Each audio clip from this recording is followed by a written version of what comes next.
Alright, so what is going on, Sakurai clan? Now I know all of you have been expecting me to do this the moment all of you got the notification from MatPat. The final theory is out, and I want you guys to know the last time I did, a reaction to MatPat's, FNAF, theory, which was last week. I actually went and did some more research on FNAF, and then I went and took the liberty of listening to both of the audiobooks of the other two books that he wrote. I listened to the audiobook of the first one, Silver Eyes, a couple of months ago, and now I finally got caught up with both of the books. So yeah, I was pretty shocked with both of them. And I can honestly tell you that this whole story is never gonna not be fucked up. It's never gonna not be fucked up. You know, I'm gonna get into that later on in this video, but y'all don't want to see me rattle. You want to see this video, so let's do this. Dear Diary, yesterday was so amazing. He's here, he's there, he's everywhere. Who you gonna call? Psychic Fred. This time you'll have to keep up with all the theories he did. All the theories he did. Exotic. And the damn box. It's me. All that.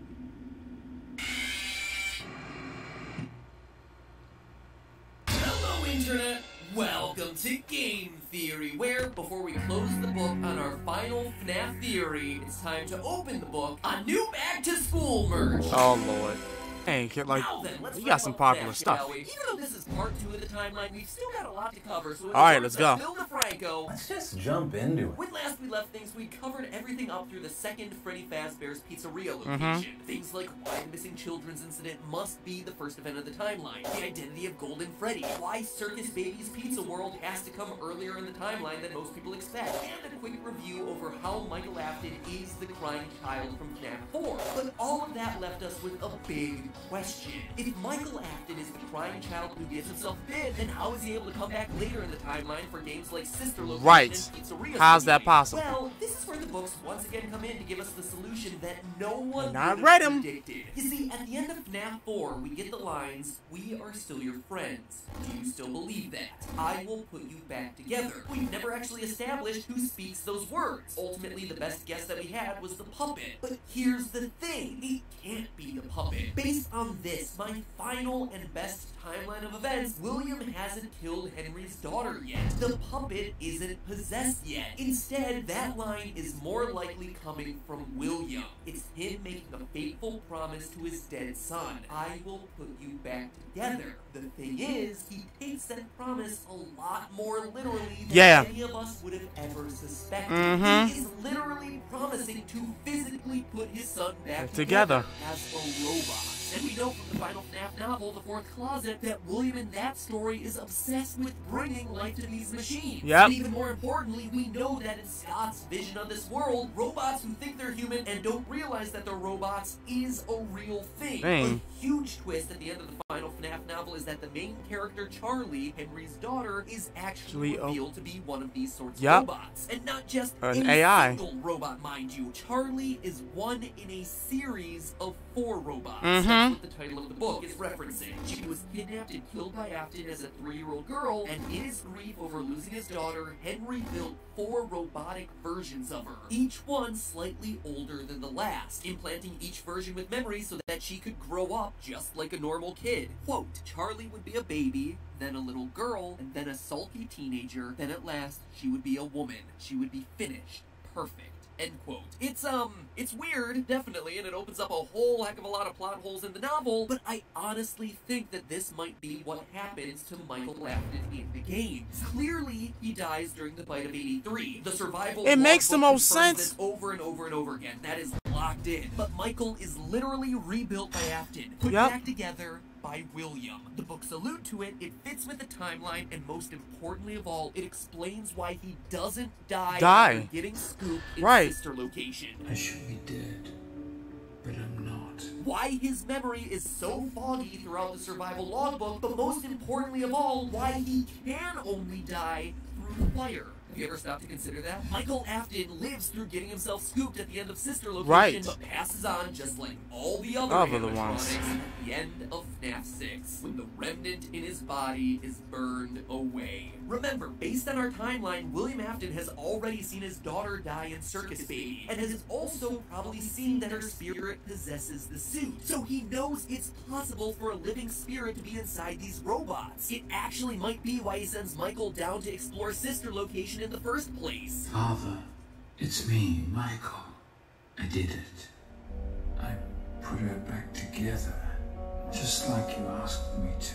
He knows that Michael's sister, his daughter, is still down there, so he's aware of what she is, and it might be his way of breaking the news to Michael. Hey there, kiddo, there was something I was meaning to tell you, but unfortunately, kinda trapped in a wall right now. So go down into that creepy cellar I have and pay a visit to your sister. She might prompt some really existential revelations. And lastly, consider this. In the bonus cutscenes for Sister Location, Baby establishes that she knows that Michael can't die.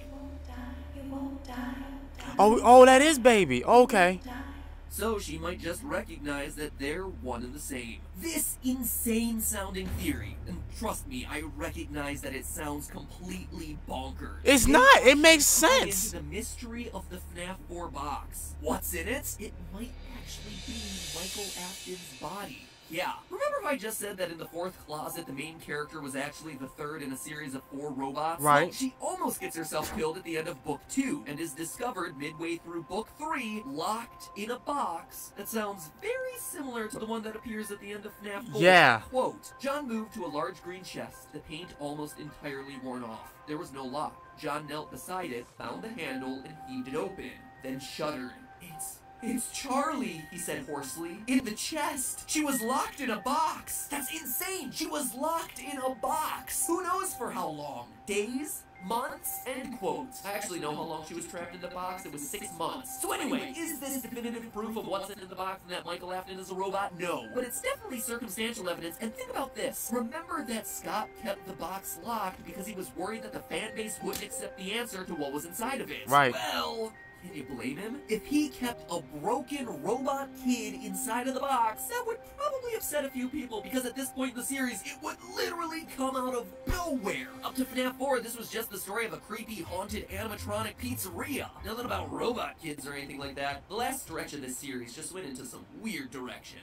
Anyway, with the bite of 83, Fredbear's Family Diner closes, leaving only Freddy Fazbear's second location, Junior's, a new, larger location with upgraded security in the form of the toy animatronics. But after all missing children from their last endeavor, Henry wanted to take an extra special precaution to further protect his daughter. He installed an upgraded surveillance system in the form of security puppets, specifically programmed to watch one child, his daughter. As an added nod to where security puppet fits into the timeline, Scott very clearly included the puppet's signature gift box as part of the visuals in its minigame in FNAF 6, a box that only occurs in the FNAF 2 location. You can even see what looks to be wanted posters in the back alley, thereby establishing that a crime had been committed in this area previously. William Afton returns, and because he's a prime suspect in the missing children's incident, is not allowed back at the pizzeria. That's why we see him turned away at the door to Junior's. As a result, he's forced to kill Henry's daughter outside, behind the facility. Her soul goes on to possess the security puppet, and she proceeds to give life to all the other lost souls still trapped in the original 5 animatronics. Right. We know this based on the Save Them minigame, where we see the puppet searching for someone to help the dead children lying around the pizzeria. The toy animatronics are standing on stage lifeless. But most tellingly of all, we see the original versions of Foxy, Chica, and Bonnie inactive in the parts and supply room, and yet Freddy is somehow able to freely move around. This shows us that some of the OG animatronics haven't been given gifts, given life yet. It's also worth noting that on rare instances we get an Easter egg of Golden Freddy broken there on the floor, his ghostly self phasing into and out of existence. Right. And that's not all. Get close to him, and for a brief moment you catch a glimpse of a white dot appearing in his eye. Golden Freddy has the spirit of Cassidy already in him, except there are two problems. First, he's a spring-lock suit. Unlike the others, he can't freely move around because he's not kept in animatronic mode. Despite the puppet's best attempts, Cassidy will be forever trapped in a suit that is perpetually slumped over.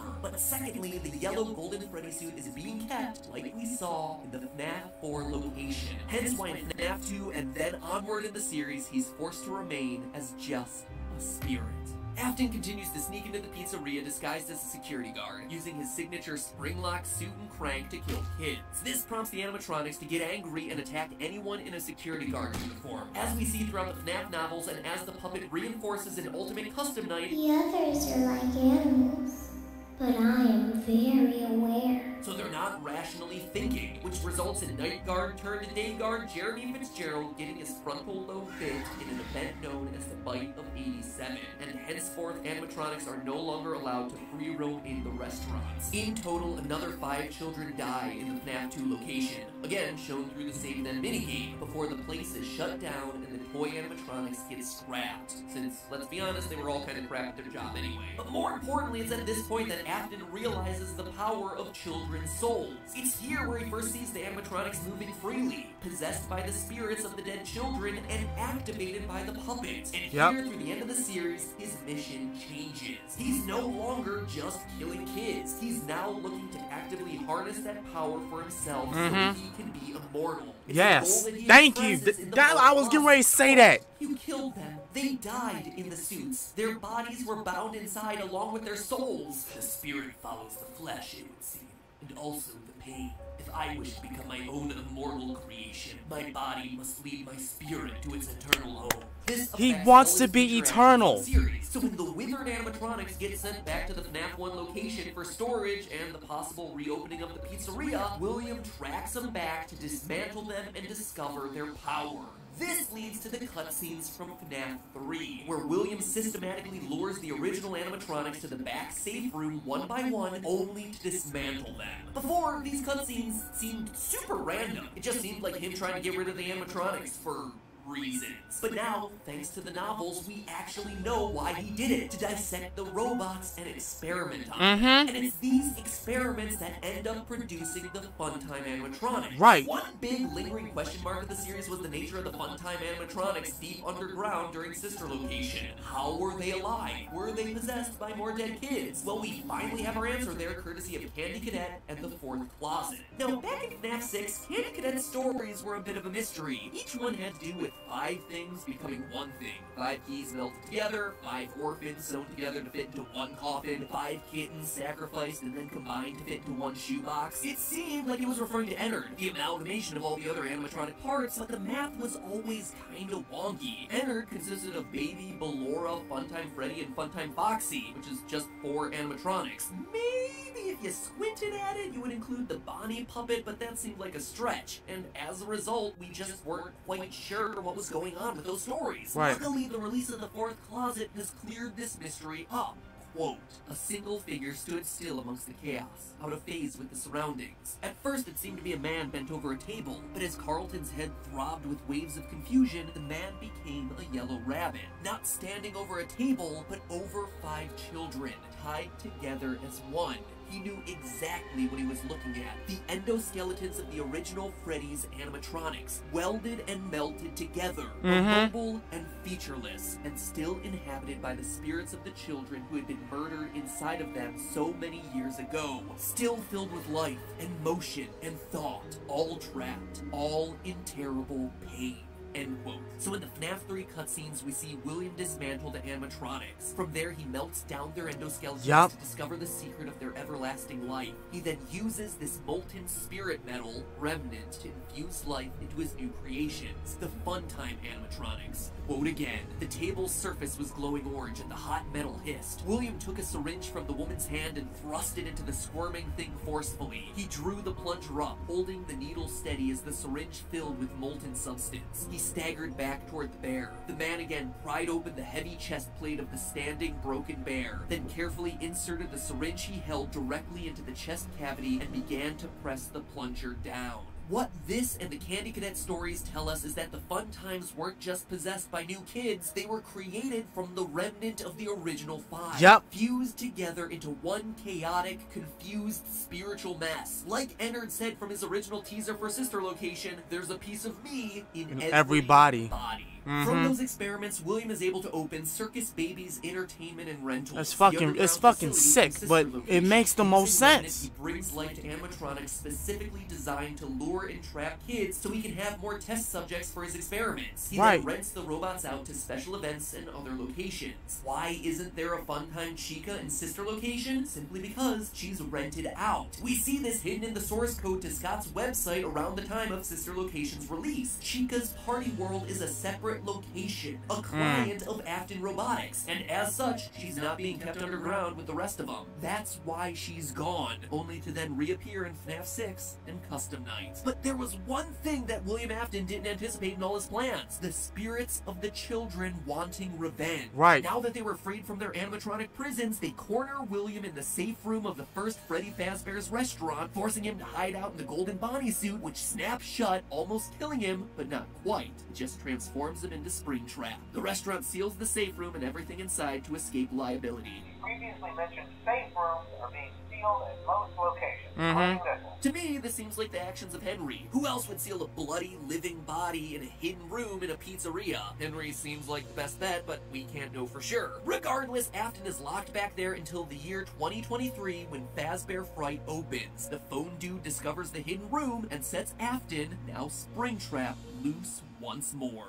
From there, we know pretty much everything else. Springtrap haunts Fazbear Fright only to have it burned down. It seems to me that this again was Henry's doing. The ultimate Custom Night Samurai cutscenes symbolize their relationship. William Afton is the fox, and Freddy is Henry, the bear of vengeance. The last line of dialogue in these samurai cutscenes says it best. I will pursue the fox. I will find him in whatever land he has fled to. It is my destiny, and it is his. Throughout the games, Henry is constantly trying to thwart William in escalating fashion. He starts by getting him kicked out of the FNAF 2 location. He then tries to get him arrested in the aftermath of the missing children's incident. He traps him bleeding and spring-locked in the walls of Freddy Fazbear's, and finally he sets him on fire not just once in Fazbear Fright, but a second time in Pizzeria Simulator. Meanwhile, the rebuilt Michael Afton, Michael version 2.0, searches for his dad to get some answers. He starts in Sister Location, meets Baby, but falls victim to the plot of the furious tangle of spirits held in the various Funtime animatronics. Together, they form Ennard and scoop Michael's body in an attempt to escape their prison. The scooping plan works, but Michael survives because, remember, he's a robot. Baby seems to know this based on her repeated use of You won't die, you won't die. More in need of answers than ever before, Michael promises his father, I'm going to come find you. which leads us at last to FNAF 6. Even though the puppet tried to free the spirits of the dead children in FNAF 3, it doesn't quite work. This is because the spirits were no longer complete, with parts of their souls now trapped in the Funtime animatronics, which themselves are now in the form of molten Freddy. This is why paragraph 4 is such a big deal throughout FNAF 6. Based on the insanity ending blueprints, paragraph 4 stipulates that all creatures containing Remnant must be in the pizzeria by the end of the week, so that when it burns, everyone goes with it. All remaining Remnant must be purged in order for the souls to finally be set free. Michael accepts the role as night guard at the simulated pizzeria. Henry summons all the animatronics there, burns it all to the ground, and finally releases everyone, including condemning William to hell. Well, he didn't release everyone. Golden Freddy, still a vengeful spirit, has a bone to pick with Willie, so she traps him in purgatory, forcing him to suffer for eternity at the hands of the monsters he created. And despite Old Man Consequences telling her to relax, she won't quit, hence her soul still being in Golden Freddy's twitching eyes as he fades out into the darkness, and as the series hits its final notes. I don't know about you, but between these last two videos, I think that's about as thorough as you could possibly want. So there you have it, FNAF theorists. As deep of a deep dive as I can go, trying to answer as many questions as that's possible. That's the best you can do. That makes sense. And it makes the most sense for as much of the evidence as possible. Is it a perfect timeline? No, but I don't think there can be. I think Mr. Hippo's custom night lines point us in that direction. I suppose if a person just wants to talk, then it's best to not announce that you're telling a story. Telling a story does come with its own pressures and expectations, I suppose. After all, if you're just talking to a friend, then there's no more expectations than if you were talking into the wind. Words by themselves aren't expected to carry, aren't expected to stick. But if you announce you're telling a story, well then, there'd better be a point to it all, you know? And conversely, at some point, you just analyze down a story to the point of meaninglessness. In the end, whether this whole timeline is right or wrong, decoding FNAF's labyrinth of lore has been the single most exciting and enjoyable challenge I've covered on this channel. Yeah, we've covered it.